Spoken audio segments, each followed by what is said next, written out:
What's going on, everybody? It's your buddy, it's your pal Spaz, Phoenix, the YWC Reality Check, and you guys know the drill. You've known this drill for 4 years now. You don't see my pretty sexy face. You know I'm not alone.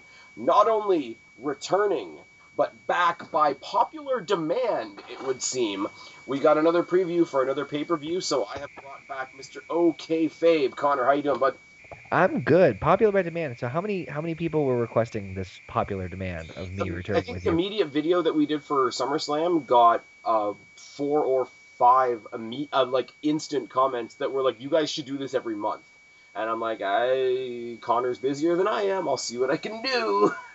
So he dragged me from the four corners of hell to make this happen. He has now sold his soul to Satan, not Satan Stan. wanted That's his not a money typo. back, but that's another story altogether. Yeah. No, but just like last month when we did for SummerSlam, I think we tried to do this Tuesday. We tried to do this Wednesday. It's Thursday night, technically Friday morning. Night of Champions is this Sunday. Overall, jam-packed card. I'm looking forward to it. What are you thinking about it overall? I mean, it's as far as the way they built it, it's a little bit different. But as far as like just taking a look at the matches on paper, I'm intrigued. There's a couple of matches on there that I think could be really good show stealers, and some that just made me kind of scratch my head. But overall, from top to bottom card for nowadays in WWE, it's pretty stacked. I like it. It's pretty stacked. I mean, I like that it sticks to the theme. We've had other Night of Champions pay-per-views where either not all the championships were defended or the main event wasn't a title match. There's some other. I think CM Punk versus Triple H was one of those years. We've got less titles now, which makes it easier for one thing. We've got all the titles defended. We've got 8 matches on the card. I don't think any of them is really a piss break. I mean, I know there's negative people out there that are shitting on some of this card that I really don't want to dwell on. But I don't think there's a bad match on this card. I mean, there's some of them that are a little lacking for build. I will I'll concede there. But overall, it looks like a stocked card. We don't really have a kickoff match. We have Christian, who's bringing back the Peep Show with Chris Jericho on it, which normally I would think would lead to a match between Christian and Chris Jericho, but Chris Jericho's already got somebody on his dance card tonight. So, any idea where you think this might go? Because I honestly don't. I think I know where this is going. I think, as much as I hate to say it, I was actually talking about this to somebody else earlier about how WWE is getting relatively predictable. My guess is something's going to happen to Jericho where he gets injured, attacked, whatever the hell have you, which ergo would lead into his match later in the evening with Mr. Face of the Company, Randy Orton, and therefore, quote unquote, and inadvertently ending up costing him his match, therefore giving him a proper write-off or a send-off. You know what I mean? Like, I think Orton's going to sneak in or do something sneaky or foolish like that, as much as I hate to admit it, but that's probably my guess for it. I mean, the kickoff is really, really hit or miss because there's some things that you can tell get relegated to the kickoff just because there's not enough give a shit to put it on the card. There's some things that they put on, like they do a lot of tag team championship matches on the kickoff that are really, really awesome. The idea being, hey, this match is awesome. Imagine how good the rest of the show is going to be. I don't get hyping up a talking segment for the pre-show, which is supposed to convince people to buy the pay-per-view. For $9.99. Oh, yeah, for $9.99. Okay, here we go. But I had to. I couldn't. How far are we into this? Like, not even 3 minutes? And yeah, already about a $9.99 joke. they've actually made that like Hulk Hogan song about buying it for $9.99. Jesus Christ! Yes, they've made With the marquee, it's like instead of "What you gonna do, brother," it's like "What you gonna pay." I'm like, oh, kill me now. Spaz. There's a T-shirt. There's a fucking T-shirt. Is there a $9.99 T-shirt? There is a $9.99 T-shirt. Okay, here's the one thing I will say about this, because I think WWE knows at this point that they're beating it over the head. So they've at least gone out of their way to make it goofy. So yes, it's over the head, and yes, it's cheap plug central. But they've made it fun for the audience. They've made it something that the audience wants to cheer along with because it's so overdone that now it's a joke. Yeah. So if you go at it with a lighthearted attitude, it's like, okay, they're laughing at themselves. They know how pushy they're being. By the way, if you search around, I think there was a YouTube video I was watching like a couple of days ago where literally someone takes a compilation of the best lines that JBL has on commentary mentioning the 999 thing. It is one of the funniest things I've seen in recent history. And you know what? JBL's good with farce. Like, he was like, Bradshaw from the APA, who was a badass, and then he was JBL, who was a great heel, and then he was a blackjack back in the day, and he was always a badass in one way or another. On commentary now, he goes out of his way and almost sacrifices himself in the process to make people laugh at that commentary booth, and nobody gives him the credit for it. And the fact that No. they're all kind of saddled with this 999 thing, whether they like it or not, I think they're all doing it as best as they can. I think literally they give. I think Vince or who, yeah, Vince is the ultimate one with the commentary, but they give them a run sheet for Michael Cole and Jerry Lawler. I don't think they give them a damn one for JBL. They're just like, yeah, yeah, go for it, because you can tell Lawler and Cole are kind of either setting things up or doing things, but JBL is just off. He's just off on his own thing, and I wouldn't want to tell the longest reigning SmackDown champion in SmackDown history what to do. I just wouldn't. No.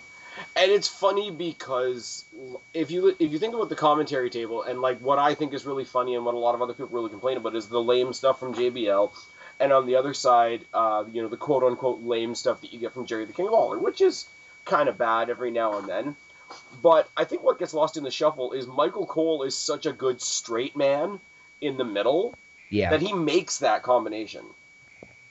Yeah, no, I agree, and I don't want to make any comparisons to him to any other announcer before him because I will be crucified by the IWC. Yeah. But he's the straight laced, call it like I see it, man. I don't want to say down the middle, but yeah, Lawler is kind of a little bit more towards the baby faces, and JBL is clearly the heel commentator, which we fucking need.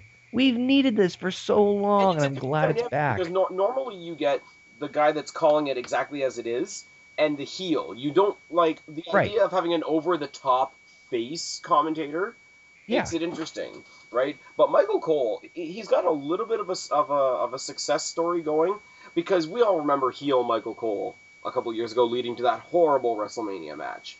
Listen, as much as Michael Cole's heel turn was like one of those things where It didn't you, happen. you laugh at it because it's just so bad it's funny. Yeah, but at the time it wasn't like that. At the time it was like, fuck this, get it off my TV eventually. Yeah, I mean, going back and watching some of the stuff, like they obviously and definitely drew it out a lot longer than they needed to. But I watched Like there's dumb, there's so dumb that it's funny, and then there's dumb past that where it's taking away from the product. Michael it's like, Cole, okay. when he was the commentator for the all-female season of NXT, was horrible. But what I'm saying is, as horrible as he has come back from that in spades. Oh yeah, hands down, and they probably won't ever do that again because even though JBL is the heel commentator, you notice he still does things like if he gets attacked or whatever have you, he's still relatively neutral. He's just that dick that kind of gets the nig. The thing. I don't think they're passing off JBL as necessarily being a heel. He's just very opinionated, and he doesn't care whether his opinion is the popular one or not. That's the funny thing is that most of it is not the popular opinion.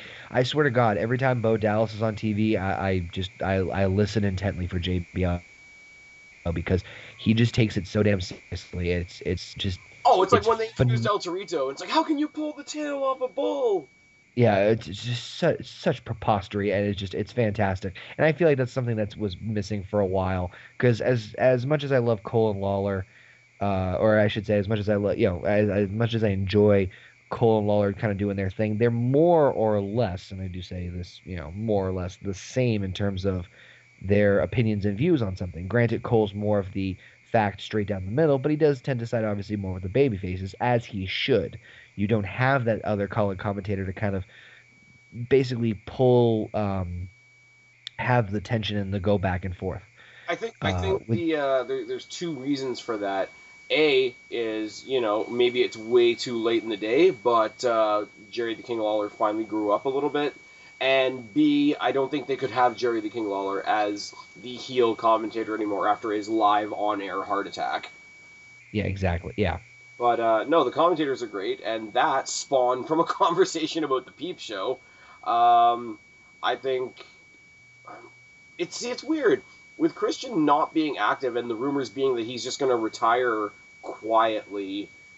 Um, like I say, usually a peep show leads to a match, but we already know what Jericho's doing later in the night. If Christian turns face, maybe Christian is in Jericho's corner in case he needs help against the Authority. But the thing is, we pretty much all know Jericho's gone after Night of Champions. So this is just kind of overkill, I think. If it was with somebody else, at least the opportunity and the possibilities could be a little bit opened up. But with Jericho, it's like, okay. Um, Here's something I just thought of. Because, like I say, the rumors are that Christian's going to, go and kind of retire quietly. But if he wanted to have one last run, have him come out, have him get all kinds of cheers because people haven't seen him in a while. Have him offer his services to Chris Jericho, much like he did to with Edge in Edge's last WrestleMania match, where he was just in the corner and that was his role. He's like, "Hey, you're going up against the Authority. They've got a numbers game. I could be in your corner." They go into the match. Da da da da. Jericho's handling his business. Christian turns on him, joins the Authority, has one last heel run with the Authority. Maybe team him up with Seth Rollins so he doesn't have to spend too much time in the ring and they can have some tag team matches or whatever.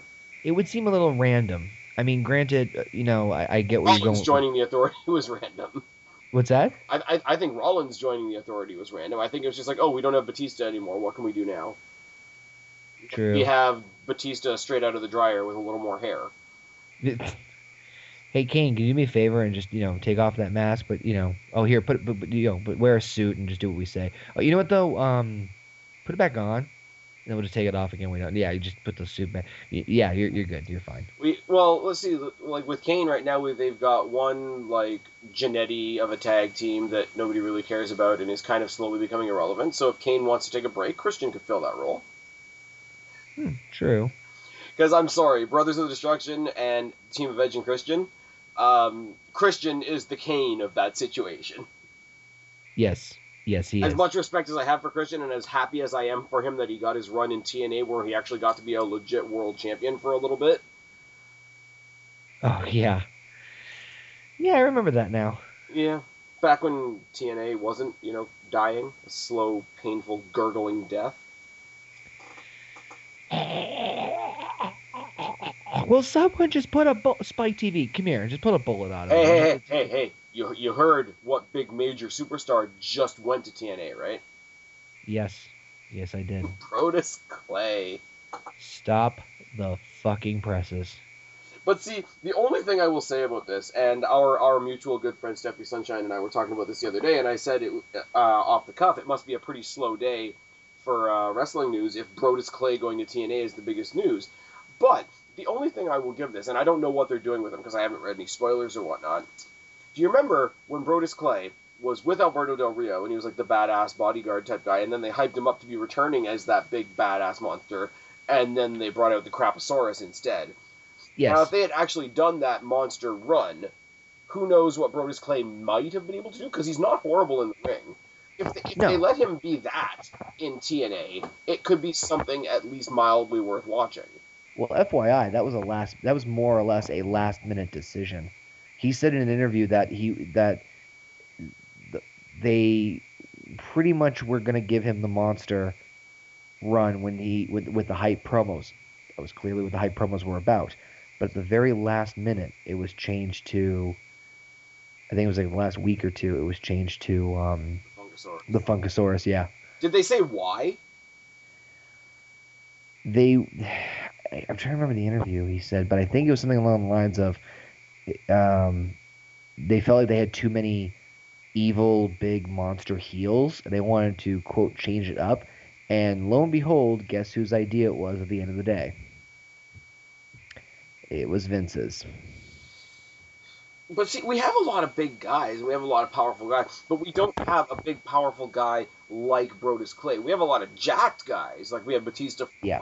We had Ryback. We've got Cesaro, who's built like a brick shithouse. We've got Mark Henry back again now. But you don't have that, like, not as aesthetically pleasing, not the typical jacked up guy, just ugly, pound you to the ground, steamroller type guys. And I think with the proper booking, people are going to laugh at me for saying this in this day and age, but Brodus Clay had the potential to be that. No, I could see that. He never got sucked into any of the Nexus bullshit. No. They gave him a good role. Like, he was, with Alberto Del Rio, it made sense. He's got a lot of money. He's got his own bodyguard. He's got his own announcer. So he was hired muscle. And from I hear that he's going to be that for EC3 now, which makes sense because he had Rhino at one point. Oh, that'd be fantastic. If that's really what his role is, that'd be perfect. Well, he was a bouncer, right? Before he was a wrestler. Yeah, well, clearly, look at him. What is he, like P. Diddy or some rapper? Yeah. Like, yep. Because, they're so gangster, they need to hide behind a gigantic white guy. Or whatever tan, khaki color Brodus Clay is. That's what I do. I'm not politically correct at all. Clearly doing this... Politically correct stopped at 11:30 this morning after the first drink. Yeah. All right, so we've come to the conclusion that we really don't know what's going to happen on the pre-show.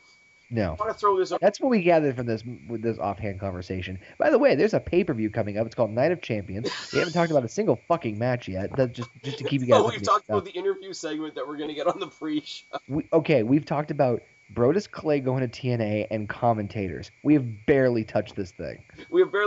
So before we get into the card, I do want to talk about the one rumored extra match that hasn't actually been confirmed. Because Mark Henry is otherwise occupied, the other half of that new tag team, being the Big Show, I've heard is going to have a mini run against Bray Wyatt. Big Show against Wyatt? Yeah, because Wyatt's not on this show. I think it's funny. There's two rivalries that they finished on Raw that I would have loved to see finish at this show. One was the Jericho rivalry, which, let's be honest, that cage match that they had on Raw, magnifique. Yeah, that was fantastic. I love the ending too. Like, basically Wyatt won because he steamrolled Jericho. Right, and that feud in and of itself was that was a miss. It had so much potential. Yeah. Like, the first match they had was a little messy. Something was up with Wyatt. He was green around the gills or something. The second one, where Wyatt actually went over, was a pretty fantastic match. Third one, we knew I won't say I knew, but I had a pretty good feeling it was going to be a stip. But then when they announced it was going to be on Raw, I'm like, really? Yeah, that one kind of threw me a curveball too. They opened the show with it, and it was like one of those nights on Raw where it's like, follow that, and you really can't. But I mean, they finished that up on Raw, and something that I don't think a lot of people put a lot of stock in, but I would have liked to see get played out a lot more, would be the story between Swagger and Dallas.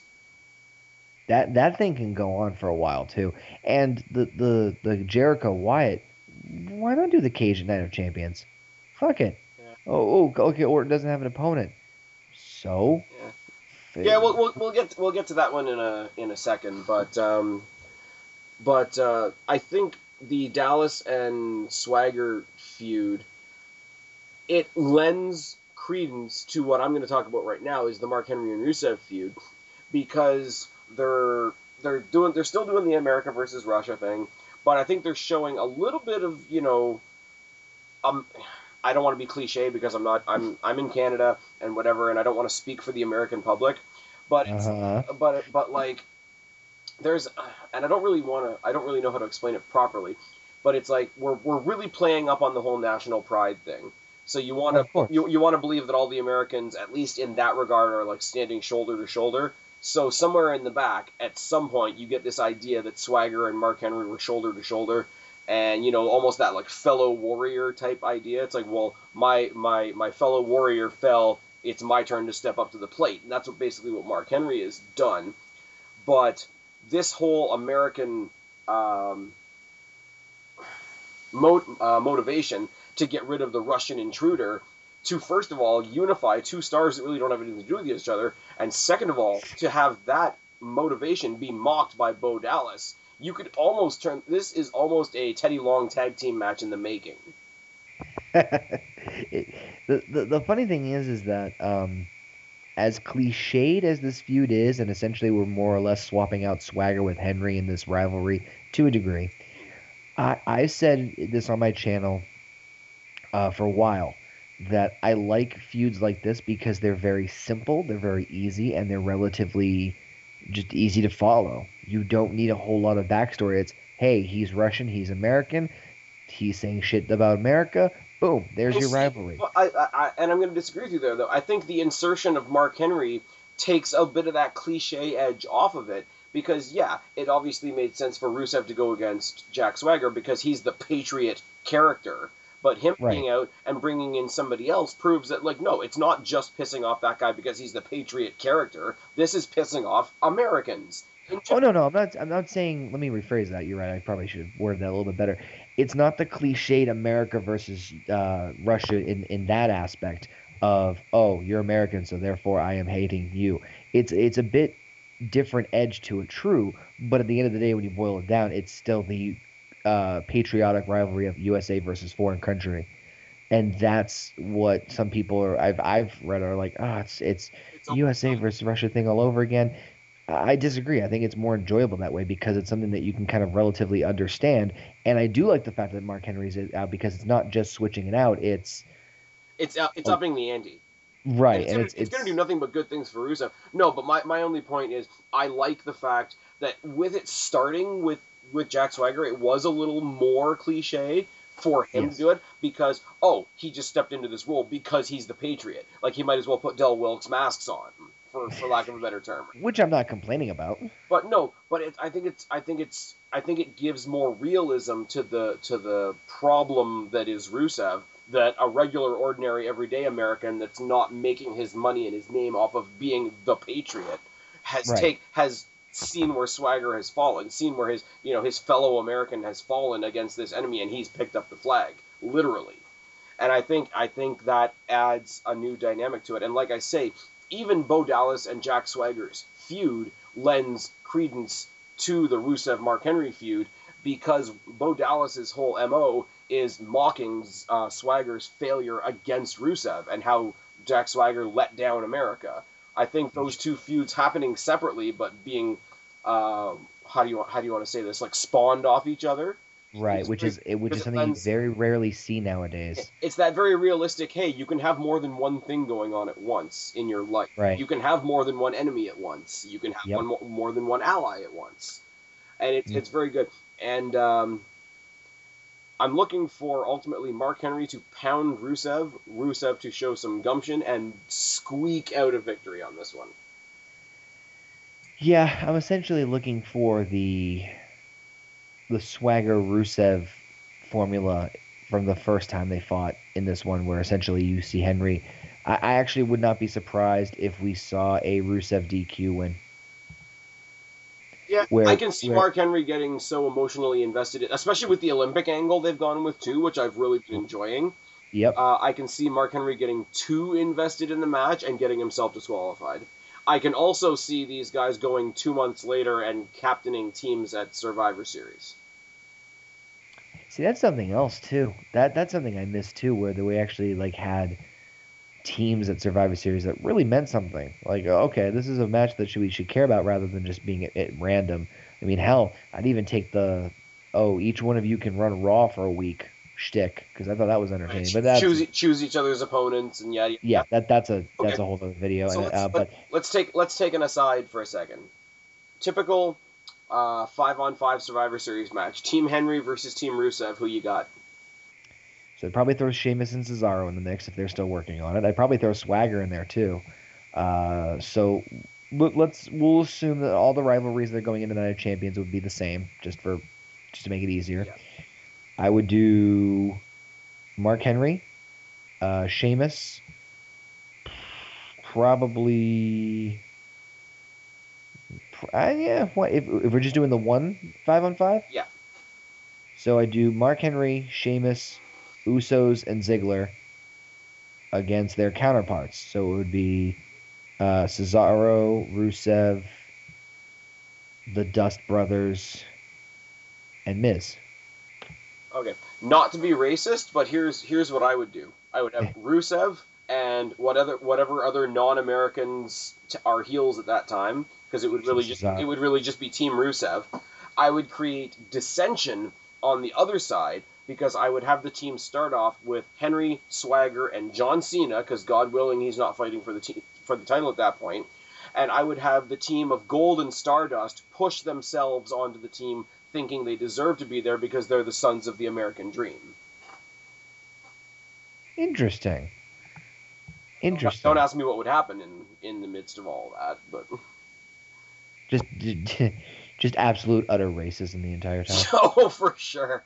Oh, we'll get the on Rusev's team. We'll have that big next Nation of Domination faction. Wait, we need to do Rusev. Hold on, we need to do Rusev, Nikita Koloff. Oh my God. Hold Vladimir on. Kozlov. Vladimir Kozlov. Give me a minute. Nikita, Crusher Khrushchev, and no, I think that's all the Russians I can think of. Here we go. No. Here it is. Rusev, Great Khali turns heel, and Xavier Woods' bullshit faction that happened for. No, you know what you gotta do? You gotta do Sergeant Slaughter from when he turned into the Iran sympathizer. Oh my God. Do you realize that we're still really not talking about Night of Champions? No, and I wasn't planning on doing that. Oh, man. So, yeah, let's talk about this from a couple different perspectives. Who do you think will win? Who do you want to win? Both is Rusev. Yeah, same here. As much as I want Rusev to win because I want this to be more than a one-off, and I think Rusev will win because they will want this to be more than a one-off. Yeah, as much as Night of Champions gets a lot of attention these days, it's still not one of the big four. It should be, along with Money in the Bank, but it's just not. Nope. But so yeah, Rusev all the way around. The remnants of the Shield, Roman Reigns versus the newly healed, the newly Mr. Money in the Bank, Seth Rollins. Is it a cinder block on a pole match? God. Oh dear. I love how everybody's like, oh my God, this doesn't make any sense. Why would we care about this? I'm like, oh, I don't know. The Shield only existed for like 2 years, and we've only acknowledged one of the guys that Rollins fucked over. Because, totally like thinking Roman Reigns walked off into the sunset completely okay with it makes sense. Well, yeah, that's wrestling logic right there. So, ta-da! I've got amnesia. Believe that. I do. I actually do, because I think that's something like. Vince, what happens about how can we? He forgets it. Excuse me? He just forgets. Okay. But Vince, we can do something. I think we might need to kick Vince out of creative power here. I think today's the day. As much as it makes sense, and as much as they had to get this part of the story out of the way, it's so unfortunate that Ambrose is, I believe, going off and doing a movie right now, right? Yes, in fact. Timing could not be worse. How hot is the Rollins-Ambrose feud? Well, yeah, I was going to say this. Rumor has it he'll be at Night of Champions. Oh, yeah. For sure. He'll have an impact, but I don't think he's going to be doing any matches. If they've got him, I don't know I don't even have the slightest clue what movie he's involved in. He's actually, this is an interesting thing, and this is one of the rare times where I'm actually interested in a WWE film before it comes out. So supposedly, I don't know the name of it, I can't remember it, but it's online. And essentially, Dean Ambrose plays a cop who is part of a... What? I said, oh dear God. Wait, gets better. So he's a cop who is part of a small group, like a small town, and the group of the cops that help run the police department are all crooked, except for him, and he catches them involved in something they shouldn't have been involved with, illegally, and tries to stop them. So he's kind of like the cliche lone wolf, good cop, Commissioner Gordon type character. Except he's himself, his antics and everything like that. Very good. Very good. Yeah, should be. I'm curious to see it. But anyway, so the rumor that I heard was that... So he's still going to be wearing a bulletproof vest at some point. Yep, I guess so. They took him out of a Shield match. They threw him in a movie. They're like, leave. Listen, I want to hear that pitch. Listen, Dean, we got something completely different for you. And they hand him the bulletproof vest. He just looks at you like, you're fucking with me, aren't you? I'm the titty master. I don't need that vest. Greatest rib ever. Oh my God. The titty master. Greatest thing ever. They make an entire movie starring all the members of the Shield, and it's about a SWAT team. Coming this summer, WWE superstars Seth Rollins, Dean Ambrose, and Roman Reigns, as you've never seen them before, in full SWAT gear. Oh. Oh, Like even the announcer all the halfway is like, Shield. they're in SWAT go. Watch them star as members of the Marvel superhero elite force known as SHIELD. Oops.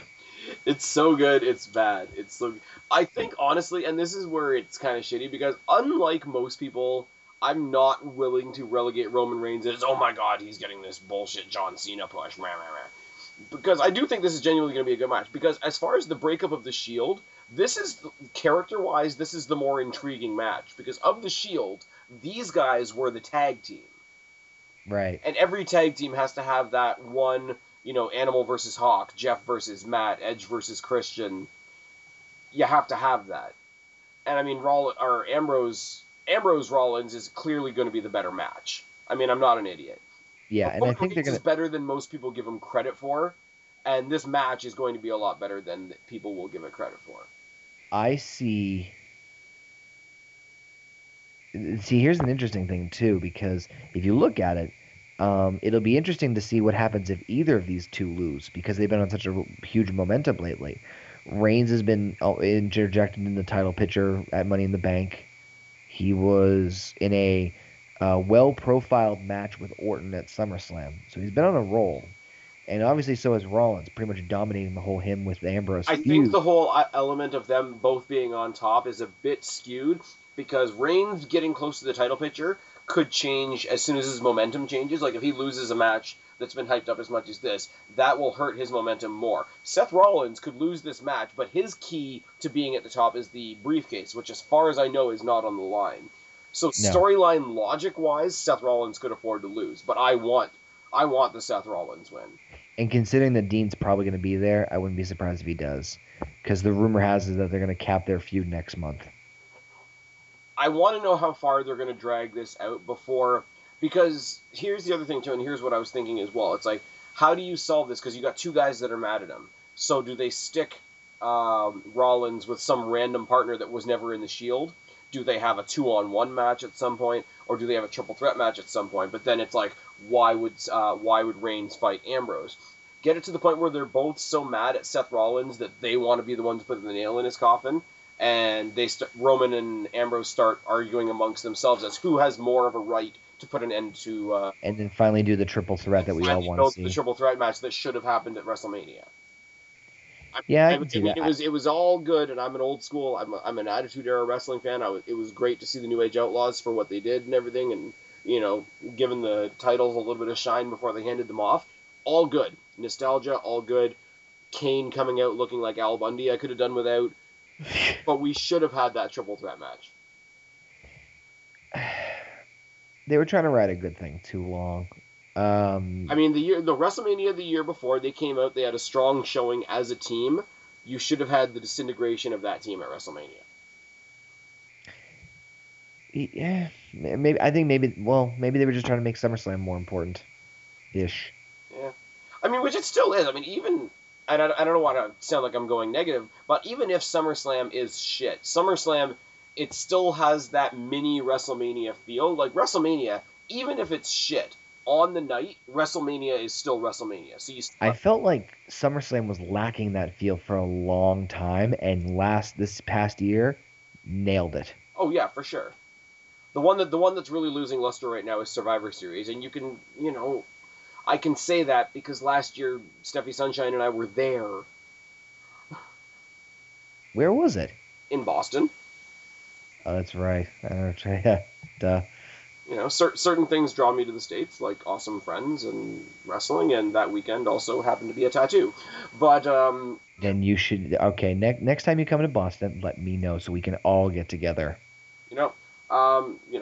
Steph, if you're listening, hello. I mean, No Holds Barred show used to be a thing, but anyways, Roman Reigns versus Seth Rollins. Who should win? Or sorry, who do we want to win? Who do we think will win?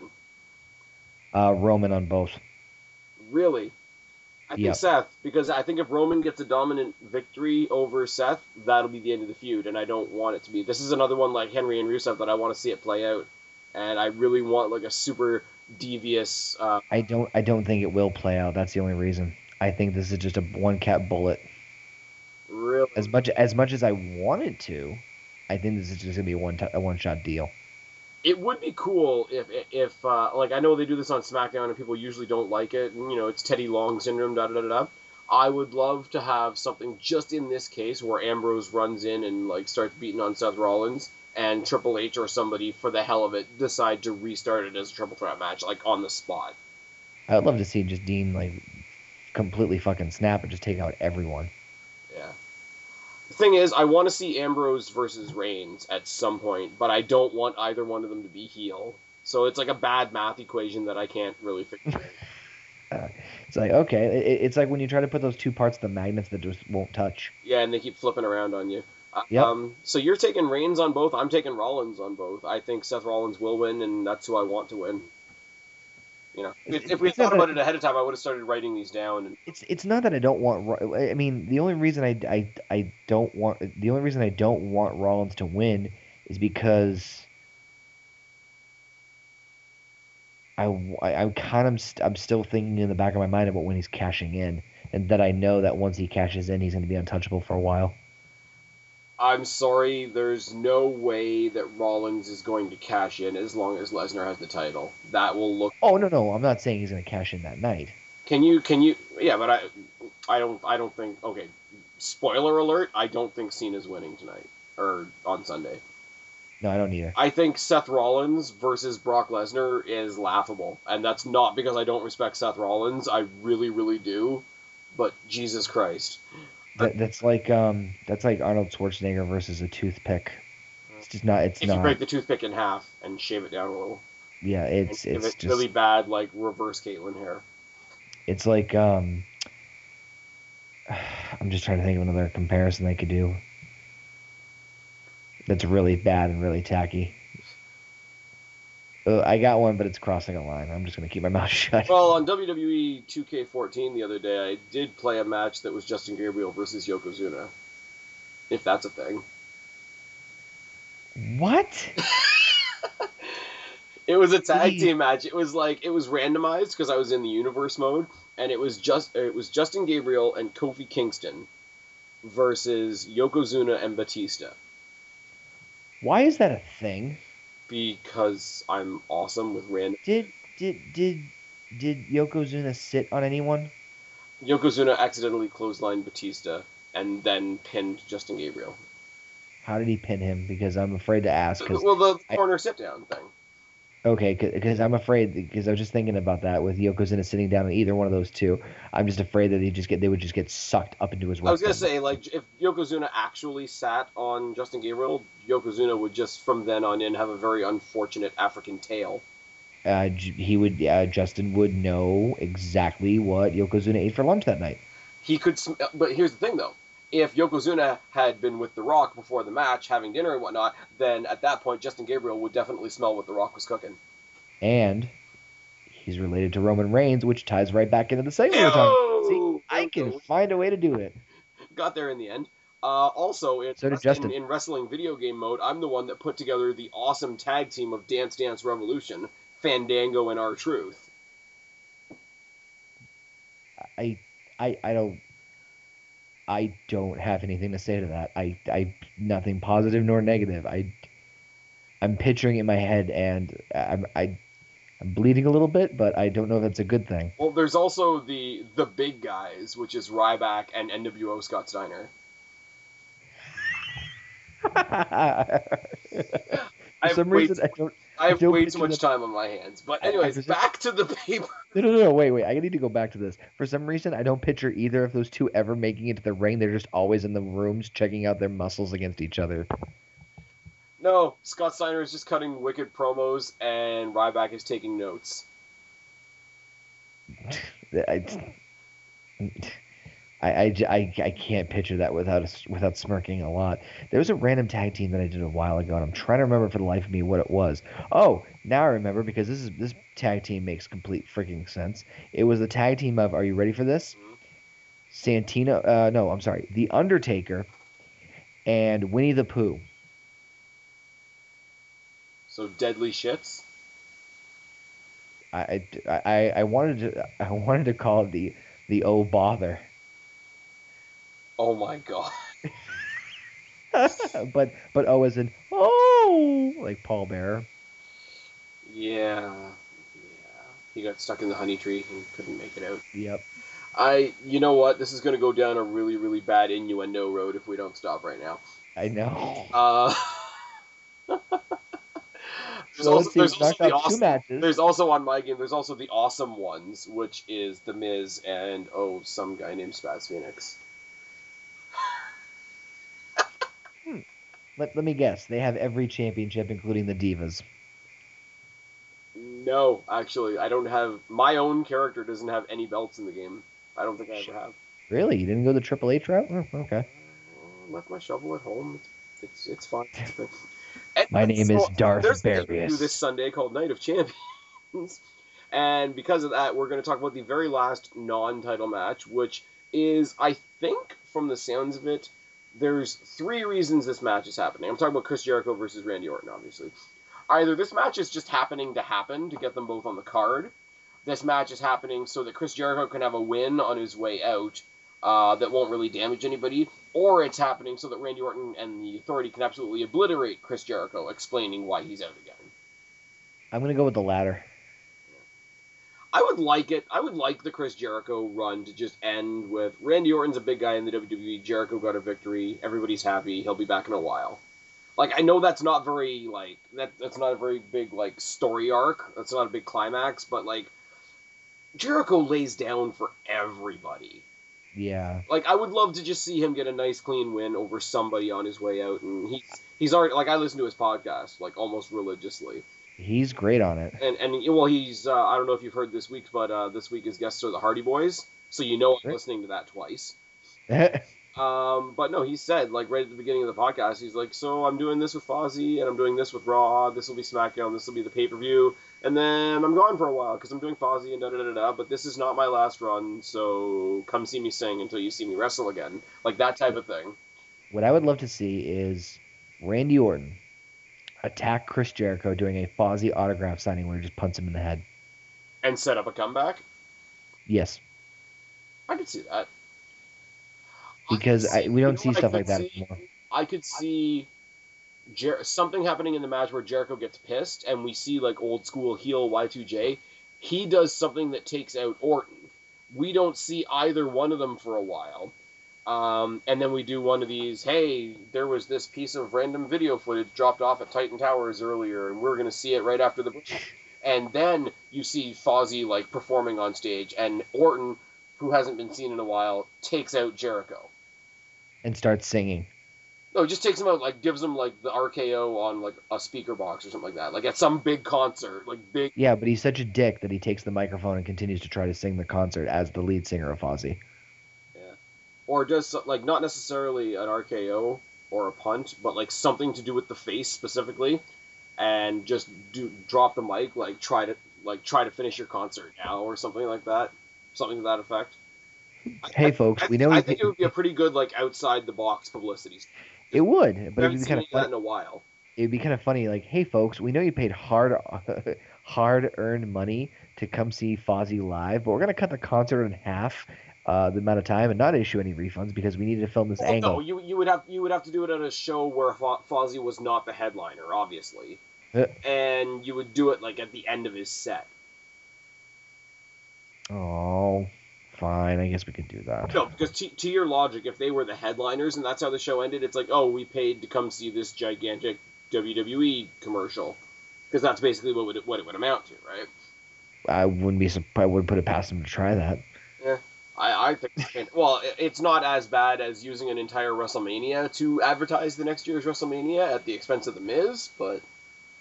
I came to play! I came to go to WrestleMania... beat John Cena, successfully defend my title in the main event, and still be made to look irrelevant because WWE. Yeah. Logic. Love it. Oh, yes. Now, as far as... Sorry, go ahead. I think we were both on the same wavelength. Who do you want to win? Who do you think will win? I would love to have Jericho win, because I think that would help develop a Randy Orton possible babyface turn, or at least start to revisit that whole idea of him not liking his role in the Authority. However, I'm probably going to say that Orton's probably going to win because knowing them and knowing how Jericho's pretty much blatantly admitted that this is going to be his last WWE program for a while, wouldn't put past him to say, well, Orton needs fresh meat, so there we go. The fan in me wants Jericho to get a clean win. The logical part of me says that whoever's staying should get the win, so that'd be Randy Orton. But there's a different part of me that just wants this to end in a nasty, like, overbooked no contest, like just something like that just completely falls apart.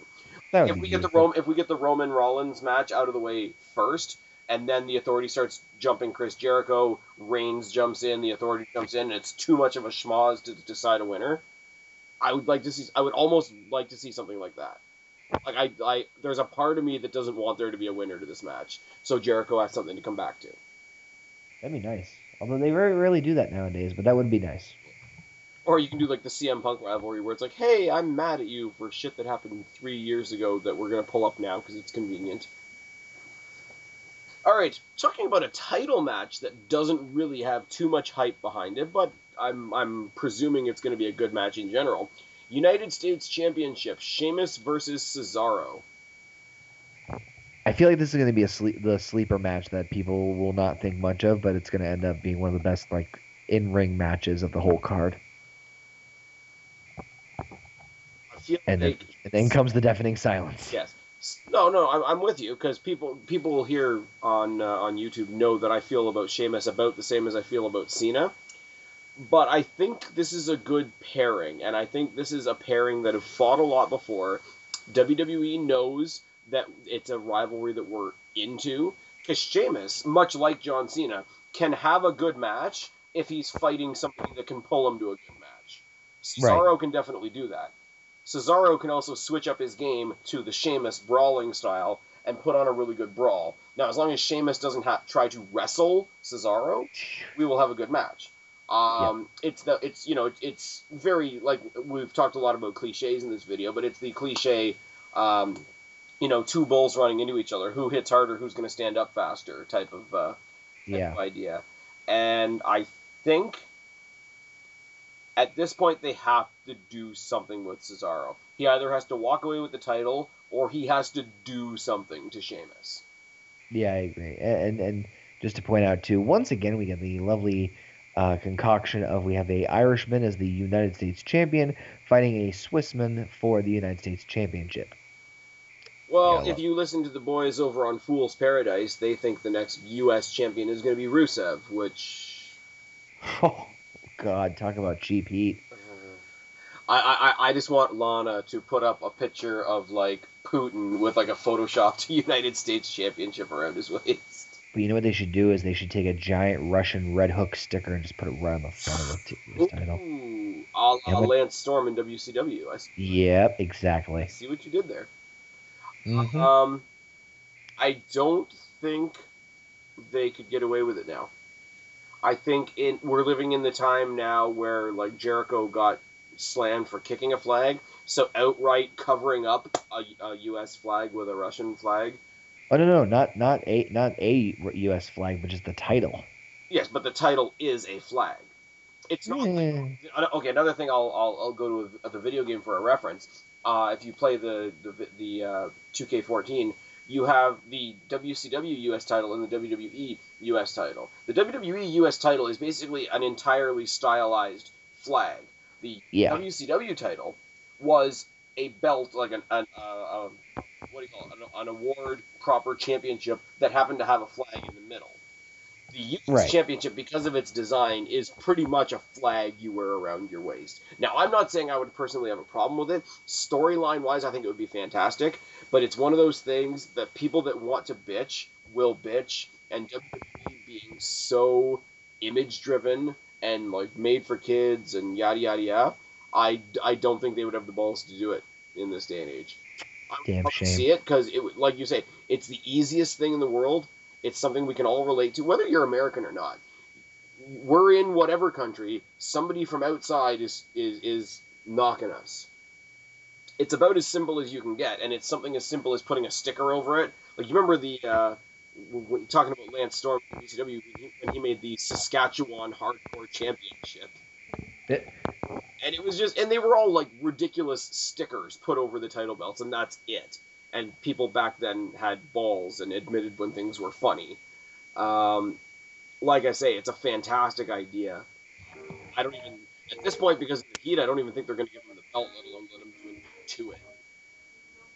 Yeah, no, I can definitely see where you're going with that in terms of like might be pushing it a little too much. But then again, they kind of teased that when Rusev did the whole like what was it? Rusev was kind of talking about like what was I can't remember the issue, but it was a social issue with Russia, and they kind of like off the cuff mentioned it, but they didn't really with the Putin thing, and then it's like okay, and then just kept going with it. So, but just a nice idea in the back of my mind. But then again, WWE. I don't know how they're getting right now. What they do with his like exit when he after he wins the matches, and they've got like the big Russian flag that comes down from the ceiling. I don't get right now how they're getting away with flying a Russian flag over the U.S. flag on like their weekly shows. I'm surprised somebody hasn't nailed them for that. Not that they should, but just like I say, knowing how people are these days, I'm surprised nobody has. Yeah, same here. But yeah, Rusev's not in this match, by the way. Yeah, I love how this is. I love how easily distracted and sidetracked we get. It's. Oh, it's fantastic because you know what? The matches that are coming up this Sunday are ultimately talking points that we can use to just talk about wrestling in general, which is good. I mean, we were going to talk about NXT TakeOver, but then we decided, yeah, that was like 8 days ago now, so... Which is like 3 years in YWC time, so... Good Lord. Well, some people are frozen in time, but we won't go there! Let's just... Like I said, there's not much story to this other than Cesaro becoming the number one contender, and he's going for the championship. For me, for what I want to happen and what I think will happen, there's no reason Sheamus needs to walk out with that belt. I think Cesaro's taking it. Yeah, I'm pretty much inclined to agree. I think that Sheamus walking out with the belt will do no one any good. And well, because he hasn't even been on TV to establish himself with it. So it's like they gave him the belt, they sent him away, they said nobody wants to see you, but can you babysit this until we need it again? And I'm not even saying that in a rude way. It really feels like that's how Sheamus has been treated. I don't like the guy. It goes back to them even needing the damn belt in the first place right now. I wish they would treat the because right now they try to portray the United States Championship as the other mid-card belt. I wish they would go full bore with it, treat it like the old European title, and have it be that third-tier championship for the younger guys, for the newer guys. But they're not going to. I know, but it's just... It's okay, man. We've all been there before.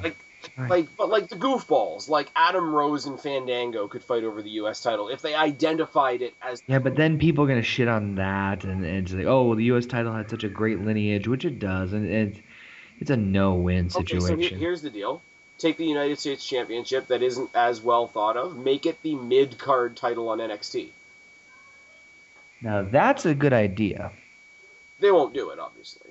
And then because it's a good idea. Then you get the whole idea of should we ever see NXT titles defended on proper pay-per-views and blah blah blah blah, and people yell for days.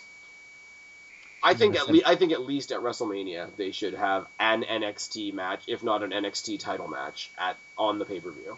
I think WrestleMania 31. I would not be surprised if we saw the NXT Championship defended in the pre-show. But see that still reinforces the idea that NXT is secondary to the main roster when more people these days are pumping NXT. I think at this point, you'd be more likely to see a U.S. title defended on the pre-show or a tag team titles, which is kind of sad, than the NXT title. No, I know, but I just know the way... See, if Paige was technically still an NXT superstar, I would love to see, say, AJ versus Paige, as it's happening right now, at WrestleMania, title versus title.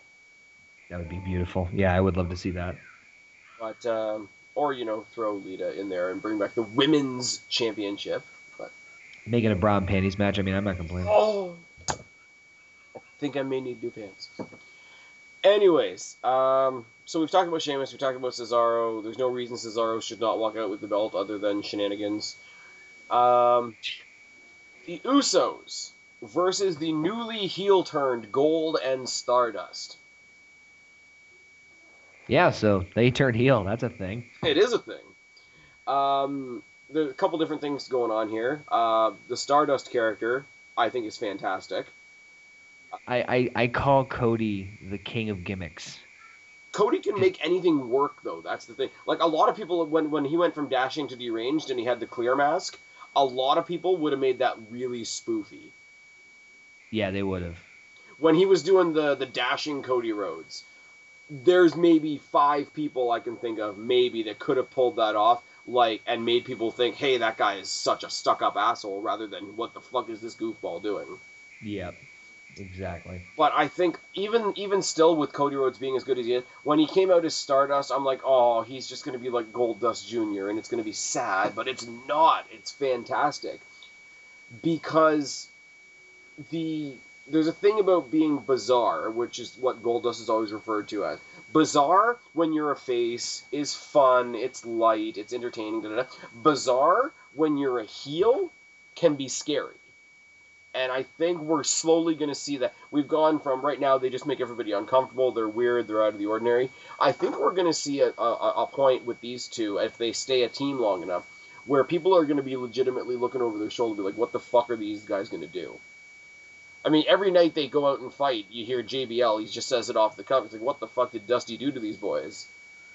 And I think opponents are going to start saying that about them too, because, as I say, bizarre and negative could be played off as scary so easily. True. And the Usos, being as hyper and happy and jumpy and colorful as they are, perfect foils. Yeah, no, it's interesting that this change could have gone so many different ways, and that Cody was able to pull it off quite beautifully. Oh yeah, I think a lot of people were saying, like, when it was just Goldust and Cody Rhodes, oh, you know, one of them's going to turn heel, they're going to have a rivalry, and then Goldust is going to leave. But it's like, oh, is Cody going to turn heel, or is Goldust going to turn heel? Like, should the guy that's leaving be heel? Should the guy that's staying be heel? Da da da. But then they both turned heel, and it's like, okay, things just got a lot more interesting. Because if one turned on the other, they're going to fight each other. They can only fight each other so many times. But now they've changed their team into a heel team. Now they can go and have completely different matches with everybody they've ever had matches with. Yeah, right. And I mean, you can't, like, heel versus heel is hard to book, but this Gold and Stardust versus, say, the Wyatt family or the Ascension, I think you're going to have a lot of, like, bizarre versus bizarre, like, say, Gold and Stardust versus the Wyatts, with Usos thrown in there, so it's not that awkward heel versus heel. It's going to be one of those, like, well, these two bad teams are going after the good guys, but really they're trying to one-up each other in their fucked-uppery. Well, I mean, I think I wouldn't be opposed to them being tweeners, but I think those characters are so out there and so strong that you wouldn't be able to, that you have to kind of make them have that clear-cut definition. I mean, Goldust originally was a tweener, but that really didn't last long, as it just was like, and he's a heel, so... I think what you really need to do to make this a tweener team is to introduce the third brother, CM Dust. No, what you do is you get a midget and you have him put on angel wings. Oh, Angel Dust? Yes. Oh, dear. So you get El Torito. Paint him gold. No, go with me on this, I think. Yep. And if you know where I'm going with this, then you'll know where I'm going. Paint him gold. And Golden Stardust's new mascot is Movie the Golden Calf. Oh my God. We need to contact Vince now. Yeah, and tell him he's old and his lazy eye is creepy. And he just needs to comfortably and safely retire. Like Rey Mysterio. Anyways, I didn't go there. Put his money, invest his money wisely, back into the XFL. Oh my God. What? The captain of the XFL football team is going to become the WWE Championship holder for promotional purposes. Yeah. But no, in all seriousness, this is going to be a great match. You always get an interesting dynamic when it's one family versus another family too, which is something like the Usos with the Samoan heritage. You could talk about that for days. The Rhodes family lineage. You could talk about that for days. Yeah. I think that this match is going to be fantastic regardless, because we've seen their chemistry already on the TV before, and like you said, with their family heritage and lineage, how can they not go completely right? So I'm really looking forward to this. Now, as far as who's going to win, I got Golden Stardust. There's nothing else the Usos can do at this point. I think No, they will win, and I think it's the right choice. I think you're right, because I think the Usos have gone through so many teams lately that they kind of need to be the chasers again, and having Goldust and Stardust would ultimately also cap up their transformation. Which, by the way, where the fuck's the Cosmic Key? The Cosmic Key is the titles, dude. Did they reveal that at any point? No, but I mean, like, you're a tag team. What other goal would you have? Like, that's what I'm going on. What I would like to see right now is you talk about like evil tweener tag teams. Okay, Golden Stardust beat the Usos. We debut the Ascension. The Ascension take out the Usos on their first night just because because they're the good guys and they'll get sympathy, and the Ascension is awesome. So they jump them on their first night. They have a mini feud. They sort of have a, whose balls are bigger, who's more fucked up feud, renewing their feud with the Wyatts from NXT, eventually destroy the Wyatts, all the while Golden Stardust are dodging them. Ascension versus Golden Stardust at one of the big 4 pay-per-views. I love it. Love everything about that. But yeah, like I say, it's at this point, it's more. There's not much build to talk about this other than they jumped Jay, and then Jay and Jimmy jumped them with the crutches and all that. So it's very typical tit for tat building, but it's very interesting as to what they're going to do after the fact with this one. Especially with the Ascension coming up, and congrats to the Lucha Dragons for being the new NXT Tag Championships, but it's time for Ascension to come up and fight. Time for them to ascend, but fight for larger silverware, so shall we say? I want the sporks. Oh my god, Spork Championship, spinning Spork Championship. I know what I'm making in 2K15. Okay, so that's Spaz. I'm making you in the game, and you and me are going to be the spinning spork tag team champions. Oh dear. I don't know how I feel about that. I do know how I feel about this, though, and this is just like, I'm not saying that this is going to steal the show by any stretch of the imagination, although it could, but this is one of the matches that I'm looking the most forward to, is the rematch for the Intercontinental Championship, Dolph Ziggler versus The Miz. Yes. This has potential to be match of the night, hands down. Not just because of who they are, but also they clearly define how they can work well in the ring at SummerSlam. Yeah, and I mean, Miz is forever underrated. He really is. I think like I say, again, it's one of those dynamic stories. I think, like, the Miz coming out being all egotistical and whatever, and the one that's going to put this egotistical guy in his place is the show-off. I think just the way that plays off is great. The whole Miz doing the movie thing, the movie star thing, the moneymaker is gold. Dolph Ziggler in the past few weeks showing a little bit more of his serious side promo-wise, but still keeping the comedy with the whole photos bit, with him shaving his chest and spray tanning his ass, which, that's a thing. You're welcome. Oh, indeed. But Dolph Ziggler channeling a little bit of his inner Triple H, because one of the things I've always said about Triple H in a promo is he can go from being really funny, like DX Triple H, to really aggressive, I'm about to rip your balls off, cerebral assassin Triple H on a dime.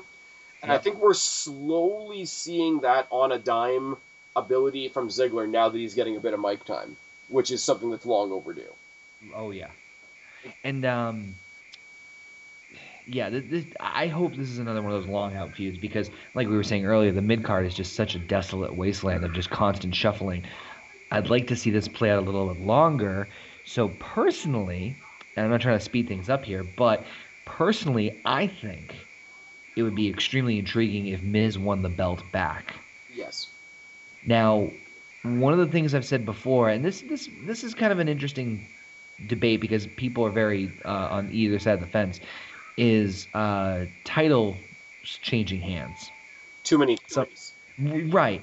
And one of the things I looked back on in the Attitude Era was that the mid card championships, specifically the Intercontinental Down, changed hands a lot. Yeah. And specifically the Intercontinental Championship. And I think that there's ways you can do that. There's ways you can have the constantly changing championships without deteriorating the value of the win and or new champion or whatever have you, or the transitions if you want to call it that. And I think that this is one of those prime opportunities that you can do that. You have two individuals who are very well established. You have a story that you are telling, and you can make these guys can put on matches for you could, in theory, if the feud writing was built up properly enough and built up well where we could grab our attention, because obviously their in-ring ability could, you could keep this going for 5 months. Oh yeah. This is one of those things where like you could have this feud last, have other people like intermittently get involved, or like somebody shows up to help Dolph Ziggler, so Miz has a rivalry with them for like 2 or 3 weeks. Same thing, vice versa. You know, I think the running gag they have going right now with the stunt doubles is fantastic. Oh, I love it. I love that. I think that's Because absolutely it is hilarious. lame, but it's lame done well. Like friggin' Mizdow and R. Ziggler is fucking phenomenal. What I wouldn't mind at this point, picture this. What pay-per-view did they debut the six-pack challenge match in? It's going back a while. I don't even think they do it anymore. Jesus. Yeah. But can you imagine a six-pack challenge match between Miz, Ziggler, Mizdow, R. Ziggler, Ms. Sheamus, and Cesaro to unify the mid-card titles? It'd be phenomenal. Um, And I I'm mean, trying. like, Sheamus could hide his, inconsistencies behind the other five great guys in the ring. It'd be great. I think they've done 6-pack challenges like on Raw and stuff, but they don't really. There was a Um, pay-per-view where both of the...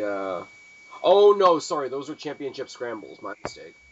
The five-man championship scrambles. But the six-pack challenge...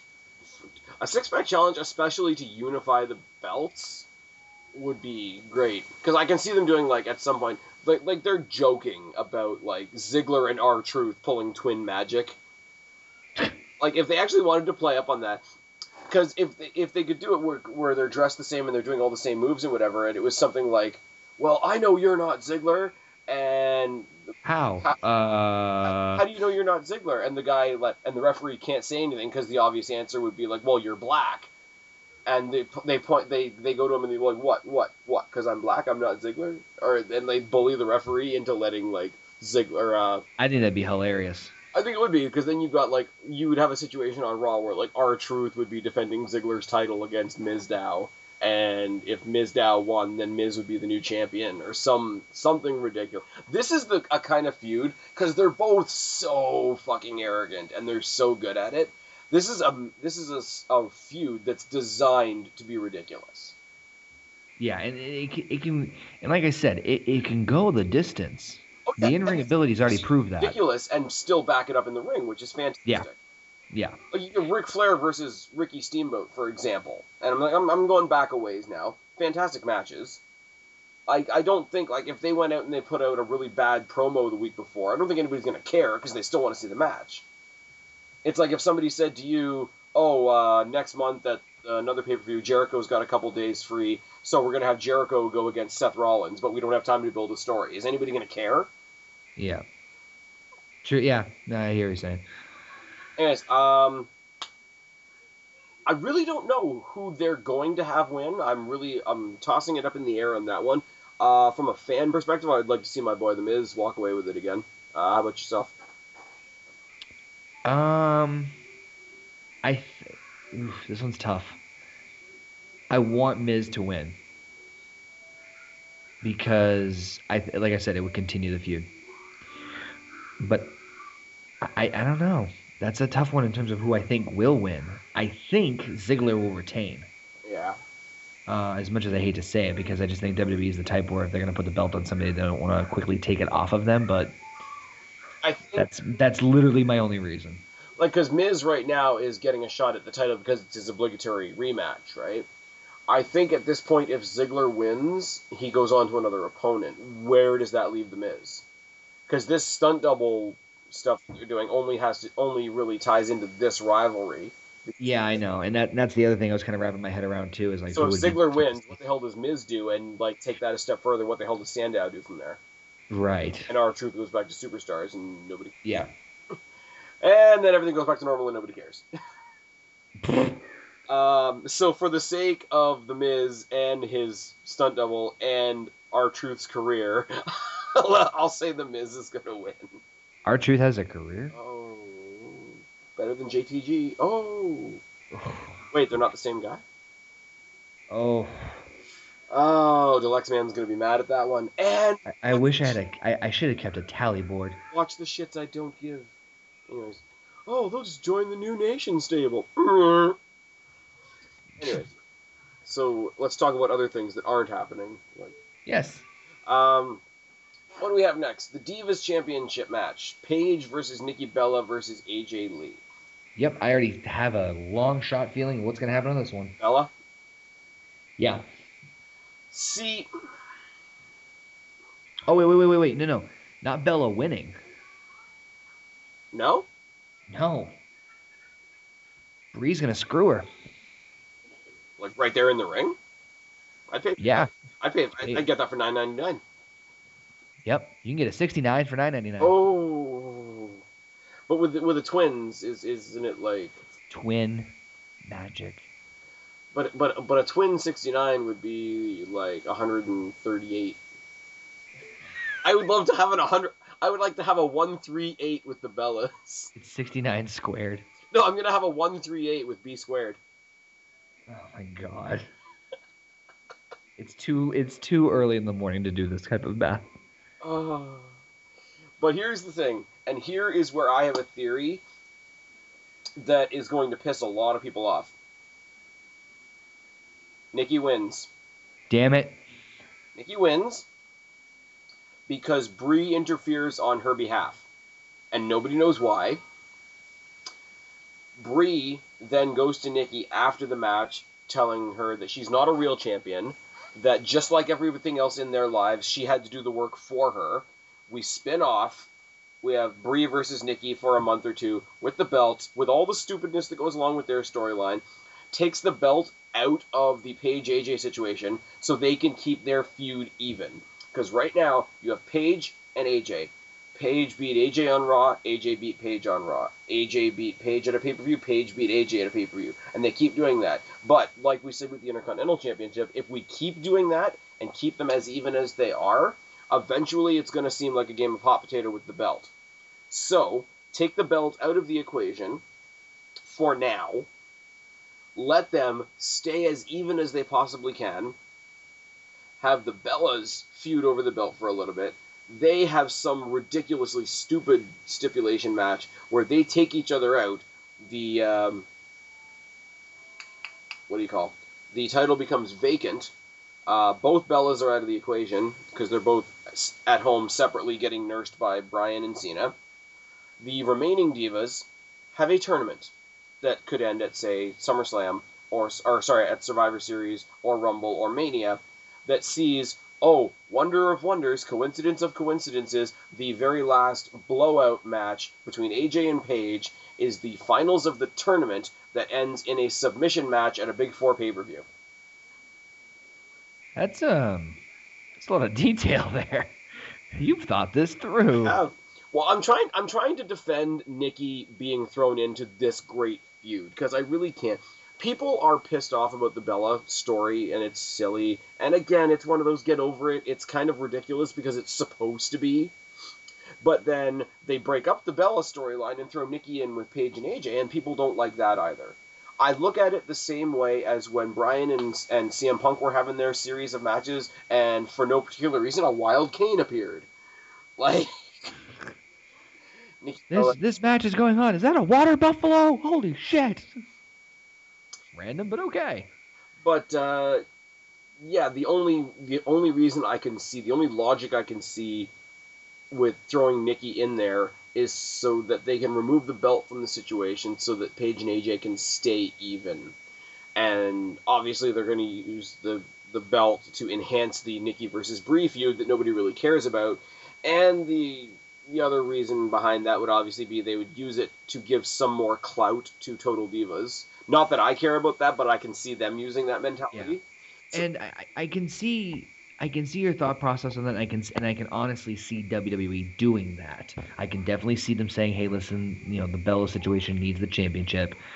Blah blah blah blah. Because I think people are fan like. I'm going to use an example that's going to make people wince. But do you remember, obviously, WrestleMania 10, Shawn Michaels versus Razor Ramon? Lots of people cheering for Razor, lots of people cheering for Shawn Michaels. But if you see, there's an iconic shot of the crowd at one point where there's a guy and he's just holding up a sign with the ladder on it that says like Match of the Year or something like that. Yeah. I think people are genuinely fans enough of the match, Paige versus AJ, that the title doesn't need to be there. They don't need the belt to grab people's attention. The Bellas do, because people are dropping their give-a-fucks like crazy. True. Well, here's the thing, though. If I was them, well, and this was what my theory was. Because of one moment, one instance that WWE did earlier on, and it kind of made me start to get the gears turning, because I hate it when WWE does these little tiny hints that make you think they're going to be bigger than they are, and sometimes they are, and sometimes they're not. Do you remember when Stephanie announced that Nikki was getting a Divas title shot on Raw? Yeah. Brie came out, and then Paige and AJ, and then Paige came out. And we thought it was going to be a fatal four-way. Right. Remember what happened at the end when AJ was skipping around the ring with the belt? Stephanie stopped her and said, "Give me the belt, AJ, now." You know what you could get out of that, though? An AJ Steph feud? No. Here's what I'm thinking of. I'm thinking of the Royal Rumble. I think it was Austin and Triple H when they were the ones in the match. They were fighting each other tooth and nail, but anytime anybody else got introduced into the feud, the two of them worked together to get that person out so it could stay just the two of them. Oh, yeah. Well, what I mean by that is Nikki's obviously going to be an authority girl. So she can be shoved in the match at any given time because authority, and Brie is not in the match because authority. But AJ and Paige have such a feud that they want to finish that they will resent anybody being introduced into it. I don't think they're gonna go that route. I definitely think that'd be a very interesting one, and I would much rather see that. I just don't think that WWE would pull that off. But I think if the final result that you got out of that was you got some major pay-per-view coming up, there's 2 Divas matches on the show. One match is Nikki versus Brie for the belt, and nobody really gives a shit even though the belt is involved. The other is AJ and Paige getting their revenge on Stephanie McMahon in a triple threat match. Well, again, I love the idea. I love it. I just don't see them doing that. And the only reason I say I don't see them doing that is because WWE is not that good at wrestling. I would be okay with Stephanie wrestling a couple more matches, for sure. I think what will happen, and this is just a very blown out there, I think Brie will get involved. I think we can mostly agree that for the most part, we think that Brie will most likely get involved in the match in some way, shape, or form, if not anything else, showing up.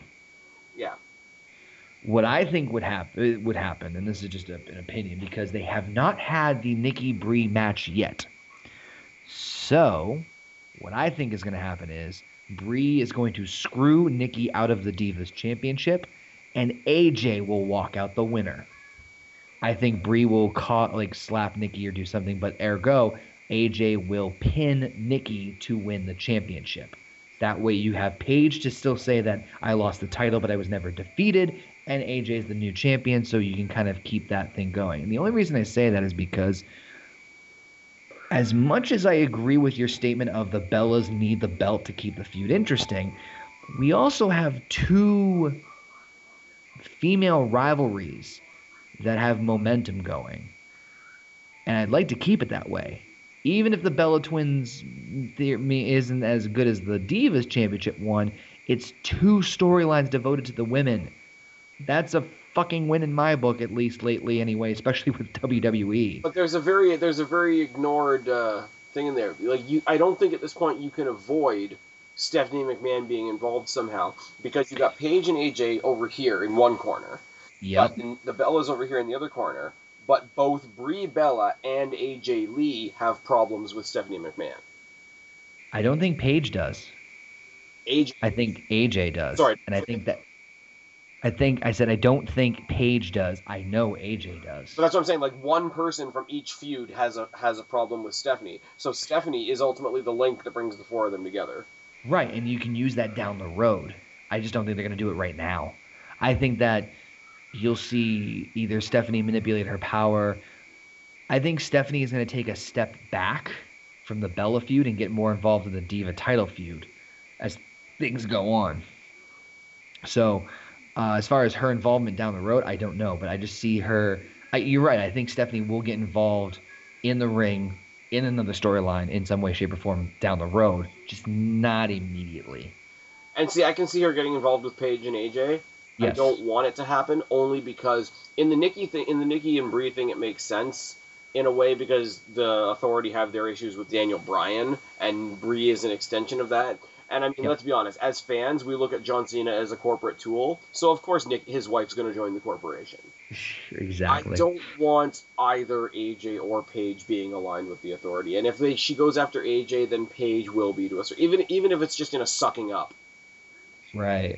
I don't want that. Like the tie, like let's be entirely real for a second, because we entirely ignore Nikki's ties to John Cena because it's not relevant. We totally acknowledge the tie into Daniel Bryan. So my worry ultimately is that all this Bella shit that's pissing off so many fans is just a plot device to remind us that Daniel Bryan is a thing. And if that's the case, you don't need it. Oh, that's funny. It'd be funny if it was, just because it'd be such a BS move. Because eventually, like, sooner or later, you're going to see Triple H and Stephanie versus Bryan and Brie. Like, that's a foregone. Yeah. That's going to be a thing. Wrap your head around that. I'm trying not to. It's too early for that. So who do you think is going to win? Or who do you think is going to win? Who do you want to win?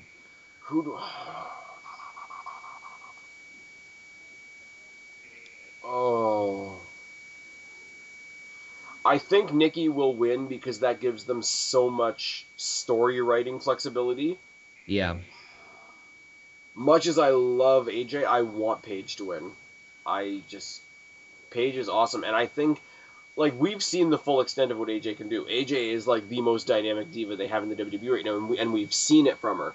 I don't think we've seen everything that Paige has to offer yet, so from that perspective, as a curious fan, I want to see her hold on to the belt a bit more.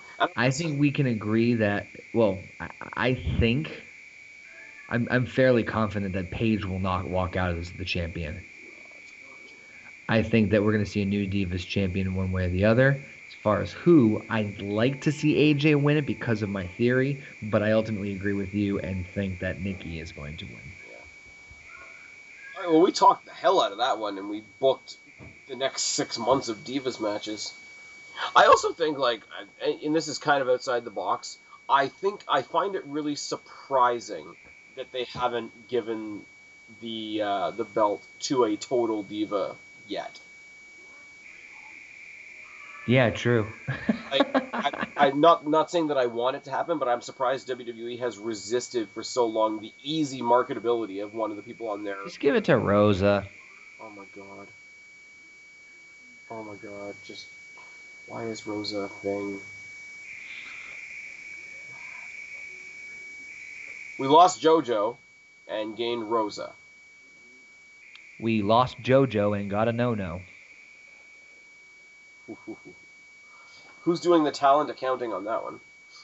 Now, Mr. John Laurinaitis, Executive Vice President of Talent Relations, former General Manager of Raw and SmackDown, as well as the highest paid sanitation janitor commission over at Studio 54, Bathroom 1C. oh my god.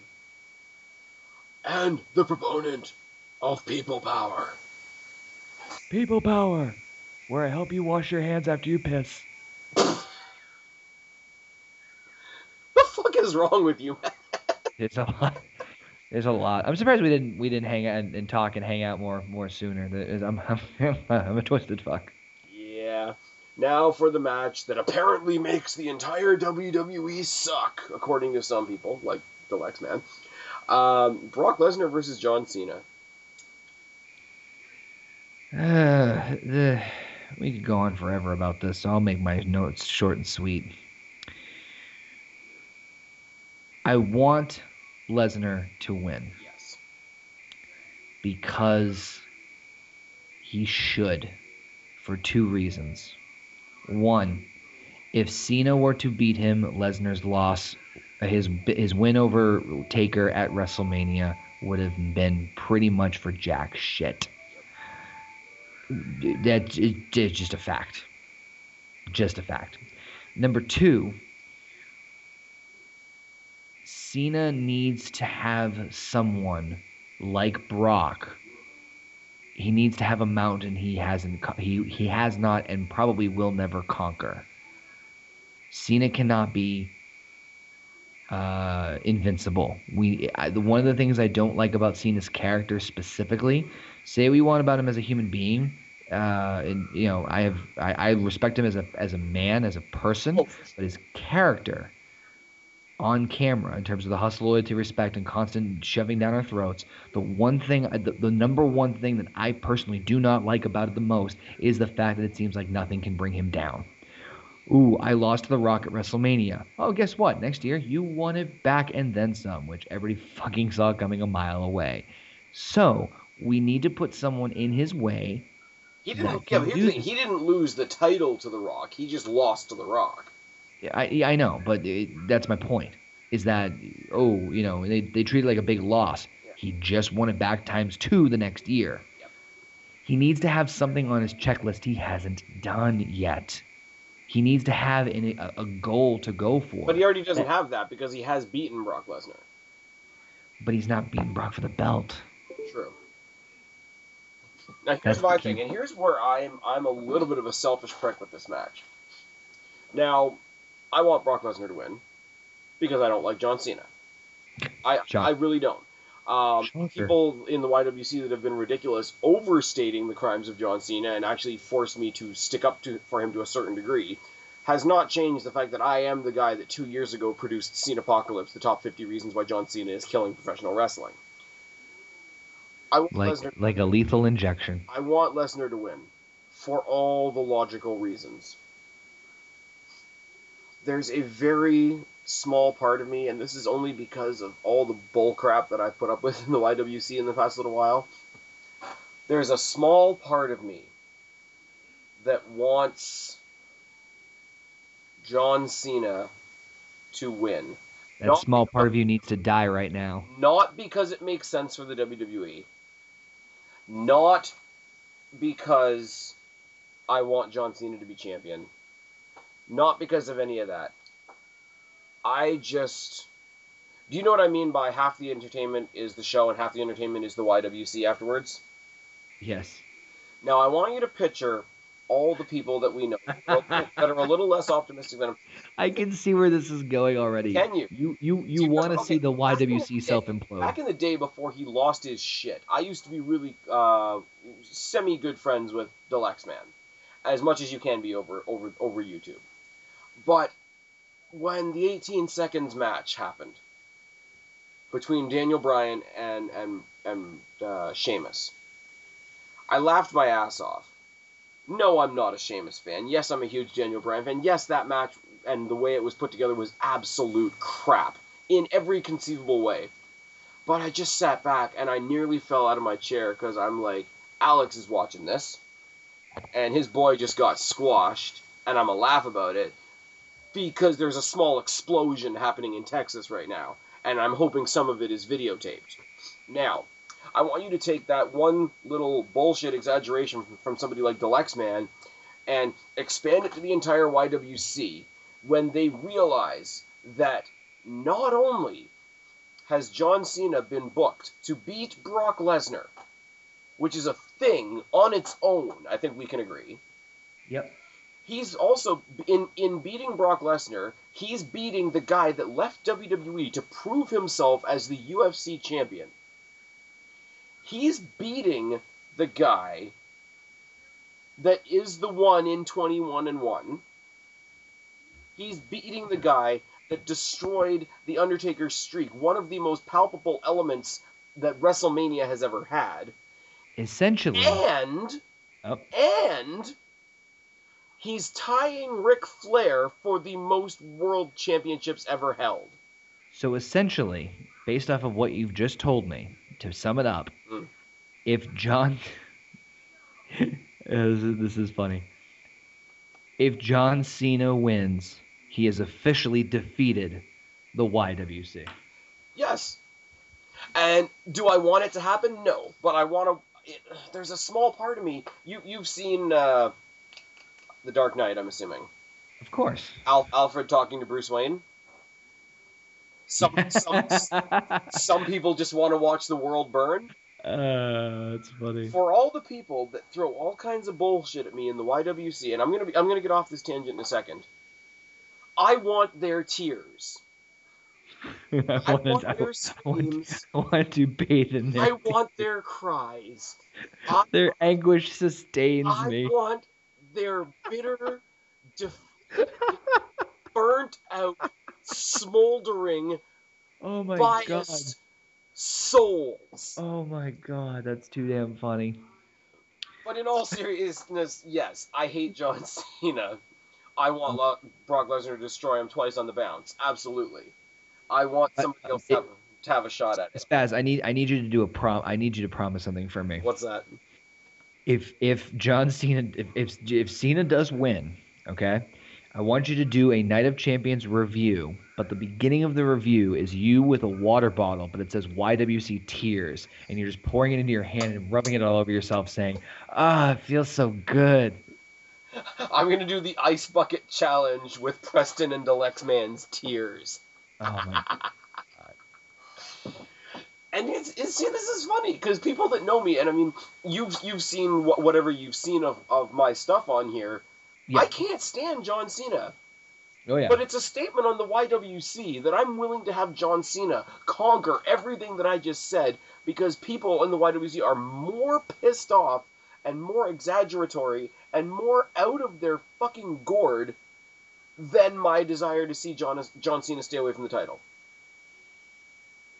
That world's looking pretty toasty right about now.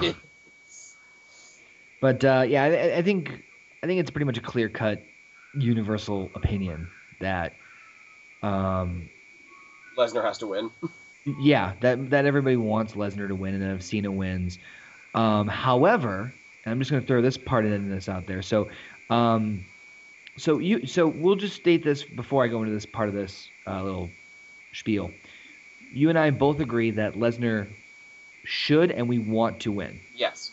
Okay. I think he will win, and I want him to win. Right. Yeah. So, and I'm the same way. Now, what about the elephant in the room?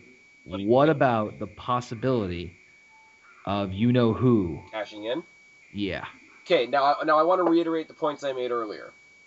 If John Cena wins, and I'm not just saying this to be obnoxious, there is a point to all this. If John Cena wins, he's beaten Brock Lesnar. He's beaten the former UFC champion. He's beaten the guy that beat the streak, and he's beaten Ric Flair's record. Yep. If Seth Rollins comes in and cashes in on him, that makes all of those things irrelevant. And the YWC will drink down their own tears and recycle them the YWC at that point will have a golden shower pissing their own tears. And I will laugh. I'm trying to picture that right now. And I'm having a difficulty doing that. I will laugh. You will have people like the Off the Ropes show and Sean's View Entertainment, who already has his cock out anyways, apparently, and Deluxeman and Preston and Eon Izzle and John and Mark Pearson, who wants to punch me in the face, apparently. You have a long list of enemies. They're not even enemies, man. They're just guys that are straight up biggest case of rectal cranial inversion I've ever seen in my life. These guys have their heads so far up their ass they can remind themselves what they had for breakfast yesterday. So tell me how you really feel. I call it like I see it. And when you see people that far with their head up their own ass rolling down the road like expired tires, it's just kind of sad. And you wonder why they still manage to get words out. And, you know, it becomes a science experiment at that point. And then they're shitting their own tears. I want to know how they eat. Have you ever seen the Human Centipede episode of South Park? Not only have I seen that, I've actually seen the Human Centipede movie. No, but it has to be the Human Cent iPad because YouTube does work on tablets. That's true. See what I did there? There's no iPads. There's no YWC in the Human Centipede. Because they're all shitting their... I can't even keep track. They're shitting, pissing their own tears. I don't even know anymore. There's a mixture of bodily fluid that's going on in there that should be mixed. On that note... I think whatever this is, we've done it. Capped off. Such a fake thing. Champions, as we've established, I can speak, I swear, there's that t-shirt that I need to make. We've established tonight that Night of Champions is not only a loaded card, but provides us infinite possibilities, and I think that's the best thing to say about any pay-per-view. Yes. Anything else you need to add before we put a cap on this? No, before I put a cap on this ass? No, I'm good. Okay. All right.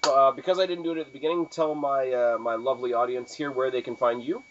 So, I am available on YouTube, the Twitter, and the Facebook. YouTube.com/OKayFabe forever, and Twitter @OKayFabe. Just keep in mind, I'm in the middle of a bit of a break at the moment, so ignore the fact that I have not done a video for, Jesus, like a month now. You're actually the first one I've done a video since a month, so.